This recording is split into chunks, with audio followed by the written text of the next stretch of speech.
It's Entertainment Schmig. And the case against Amy Schumer. I guess this is to be expected when you get really famous and you are really the hottest comedian out there right now. It seems like one comedian in particular is more angry than anybody else, doesn't it? Reading the article? Wendy Liebman? No. Tammy Pescatelli. Yes. Yeah, because she did Last Comic Standing too, right? Yes, she did. So you think there's some bitterness that she didn't do as well after Last Comic Standing? Yeah. So Wendy Liebman, this was a while ago when Amy Schumer's HBO special came out. She talked about this. She had this joke, and Wendy said she's been telling it for years. And Wendy Liebman's been around for years. Yes. Yeah. Yeah. Well, then Arrested Development writer Chuck Martin said Wendy Liebman should talk to Kathleen Madigan because Kathleen Madigan apparently had a joke stolen by Amy Schumer. Years ago, well, I think I've heard Kathleen tell this joke when she's been at the pageant or the Peabody. She said Oprah is so rich she could stay thin by hiring someone to slap the food out of her mouth before she eats it. Cut to season 1 of Inside Amy Schumer and a sketch that she did called Slap Chef. Amy, you look amazing. What are you doing? Weight Watchers, Jenny Craig. Yeah, right. Those take too much self-control. How'd you do it? With Slap Chef. With Slap Chef. With Slap Chef. Slap Chef? What's that? It's a new weight loss program that takes decision-making out of the equation. How does it work? First, one of Slap Chef's world-class chefs makes you one of their signature dishes. Then, before you can say Slap Chef, they knock it out of your stupid mouth. Slap Chef. Yes. Yeah. And she also did a skit about the working out thing, too. Yeah, she did something called Sleep Gym. And the other part of Kathleen's joke was that Oprah also has someone else who can exercise her while she just lays there. Yes. Ooh.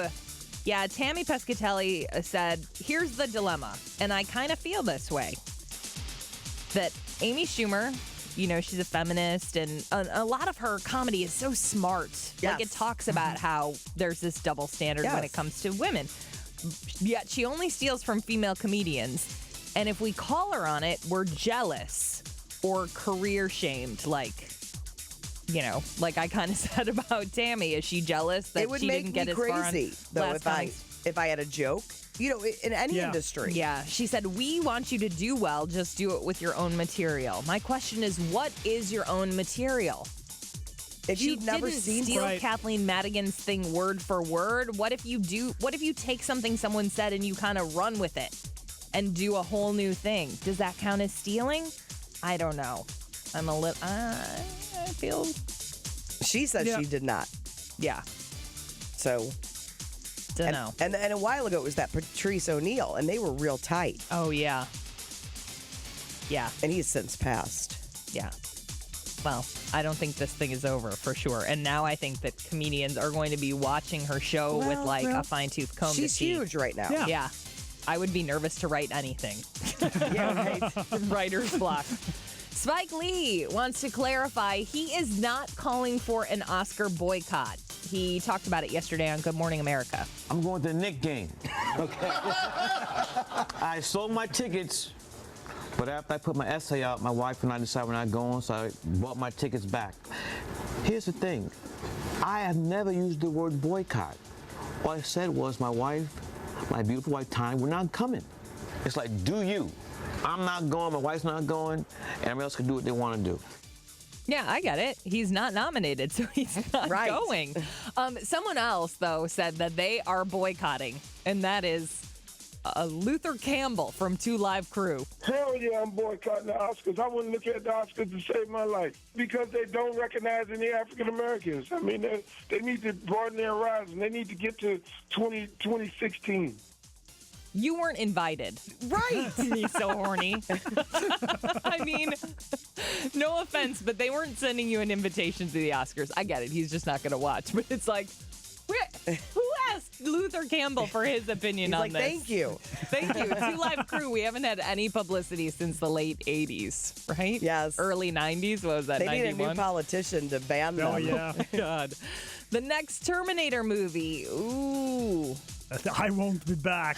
Yeah, Terminator Genesis was such a box office bomb that the next Terminator movie, which was kind of on Paramount's schedule, no longer on the list. Yeah, I can't believe how bad that Genesis did. I know, because a lot of, even James Cameron, who did the original Terminator, thought it was pretty good. But Well, I don't know if that's a ringing endorsement. It's pretty good. Another reason to root for the Carolina Panthers this weekend in the playoffs, they have a thing called Creed bombing, where the players yell out Creed lyrics when no one's expecting it. It's awesome. I love that. I like it a lot. The release date for Star Wars 8 has been pushed back. It's now been bumped back 7 months to December of 2017, which had a lot of people freaking out. really, they were going to move it up that soon? It's supposed to come out May of next year. Wow. It's going to take a little bit Well, longer. it took 3 years between the original series, and even the episodes 1 through 3 was the same way. So I figured that's how they were going to do it. I guess they want to get them out as soon as possible. That's how I would do it today. You can't wait. Have they even started filming yet? I don't know. That's Entertainment Schmig. More at 8:40 and online at y98.com.